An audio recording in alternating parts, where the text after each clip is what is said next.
The First Liberian War, also known as the First Liberian Civil War, was a conflict that took place in Liberia from 1989 to 1996. The war resulted in the overthrow of the government of President Samuel Doe and the establishment of a transitional government led by the National Patriotic Front of Liberia under the leadership of Charles Taylor. Background: Liberia, founded in 1847 by freed slaves from the United States, had been ruled by the Americo-Liberians, the descendants of the freed slaves, for over a century. The government was accused of corruption, and social and economic inequality was rampant, leading to widespread dissatisfaction among the population. Authoritarian policies and failure to address the country's social and economic problems. Conflict. The conflict began in December 1989 when Charles Taylor, a former government official and warlord, led a rebellion against President Doe's government. Taylor had been accused of embezzlement and had fled the country in 1983 after being arrested.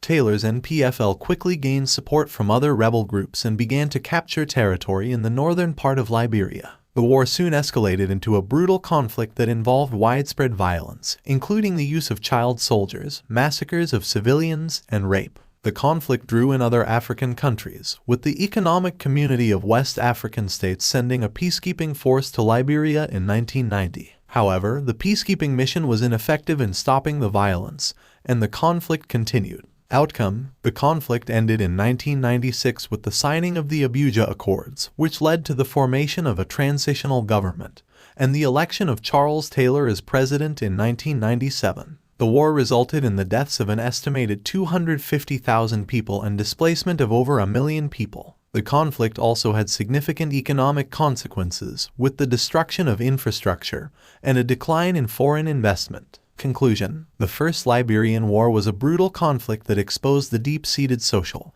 and economic problems in Liberia. The conflict was characterized by widespread violence and human rights abuses, including the use of child soldiers and massacres of civilians. The war had a significant impact on Liberia's political and economic development, and the country continues to face challenges in achieving lasting peace and stability. The conflict also had regional implications, drawing in other African countries and highlighting the need for regional cooperation in resolving conflicts on the African continent.